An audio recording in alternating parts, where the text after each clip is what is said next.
Roger, Mudfossil University again, and today we're going to talk about two of my favoriteest things. Ice cream, which is my favoriteest thing, and the second favoriteest thing I have is Science Channel. Now, Science Channel I got just recently, and I am very, very excited about it because it's 24 hours a day, 7 days a week of mysterious science, which I love. Now, today, while it's fresh in my mind, they did a thing about the Knights Templar. Now, so it's on TV. It's called SCI, I believe. It's a Science Channel is what it goes by. I only had it for a week or two, so but it's always the logo is SCI. Now, and they go all kinds of things, and it's very nicely done. I highly recommend it. Now, they were going over the Knights Templar, and they were a group of zealots. There was like 9 of them. They volunteered to go over to protect the pilgrims that were going over to Jerusalem to the Holy Lands because they were getting preyed on. Now, I think most people know this story, but I'm going to go over it like you never heard it before because some maybe didn't. So they end up going to Jerusalem in that area, and they let them go and take up residence in Solomon's Temple, the Al-Aqsa Mosque.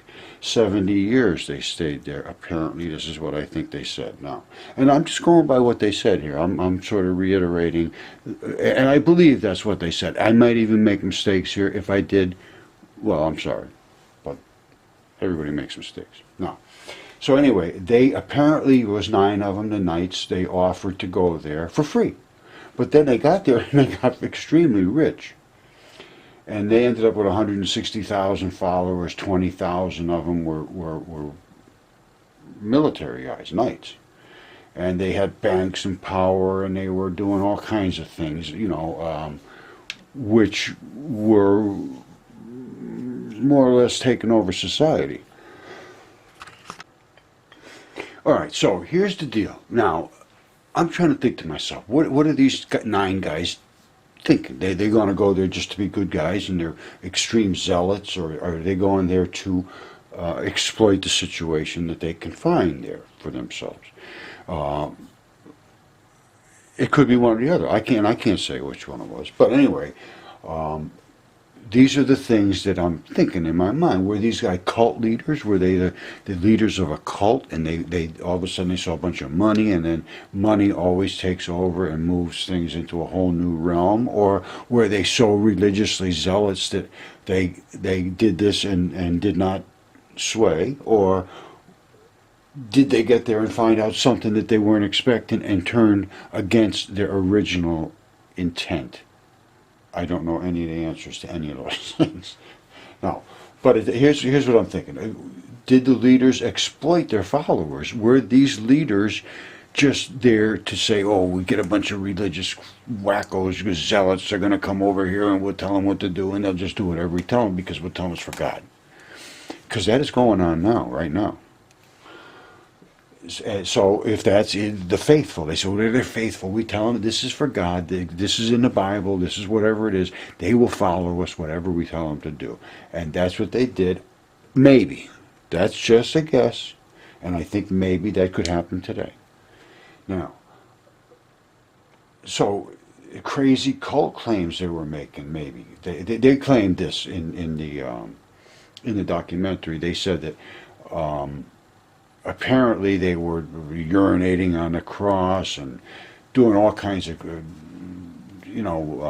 sexual things and praying to animal heads and all kinds of crazy pagan type rituals. Now, so what does that mean?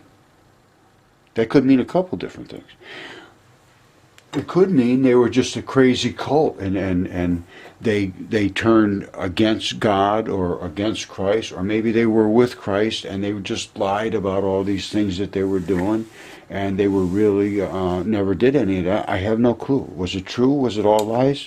These are the things that happen in history that you cannot really say one way or the other. You can speculate, and I don't like to speculate, so I'm just showing you what I see and what I did see, or what they say. and I'm trying to figure this out myself. And now I am jumping ahead of myself because I did it, and I am doing right now a series of Chaos to Christ, and I'm at the point where the Anunnaki are approaching Earth and coming to Earth to mine the gold, and all of the words that were written in the tablets of Enki, who was the leader of this area. Now, again, true or not, I don't know. Sitchin wrote it, claiming that it was the words in the Sumerian text. So that is before Christ. This is after Christ, but this just came up as an opportune time to do this video. So take it for that. It's out of sequence, but that's the way life is. So, are they crazy? Are the leaders exploiting the followers? That they're faithful followers? Oh, here it is. It's all religious, and God would tell you to do this. And if you believe in the Bible, you will follow me. Possible. Maybe it was all the money. I don't know. So let's get past anybody knowing these things. It's just all possible one way or the other. Maybe it turned into a boys' club mentality where they burn bones or pray to chicken bones or some silly thing like that. I have no clue. Maybe that isn't even silly. Right about now, I don't know what is right and what's wrong. And all I am doing is showing things. All right? I'm not making any claims for any side of any argument. All right? So, maybe they were just crazy cults. Maybe they were antichrist. Maybe they were true believers. Maybe they were influence some other thing that they found there, some Gnostic writings that, but I don't see anything in the Gnostics that turned me against Christ. I can tell you that right now. Or maybe they just had a boys' club mentality. They turned into, doing these insane, crazy rituals that they just made up. I have no idea. So, who has the truth about it? Nobody. I don't know. So watch the Science Channel. I'm telling you, these people investigate things very nicely. And, they put them right in order, and they show the pictures of things, in high definition. I just do what I'm doing to document the things that I see that I think are not correct. And if I don't get them down somewhere, they're just gone. So that's what I'm doing. Anyway, so Mudfossil University, the Citadel of Truth, and always there. That is the only requirement we have. That is truth. And after that, it is about as crazy as it gets. But that's the truth.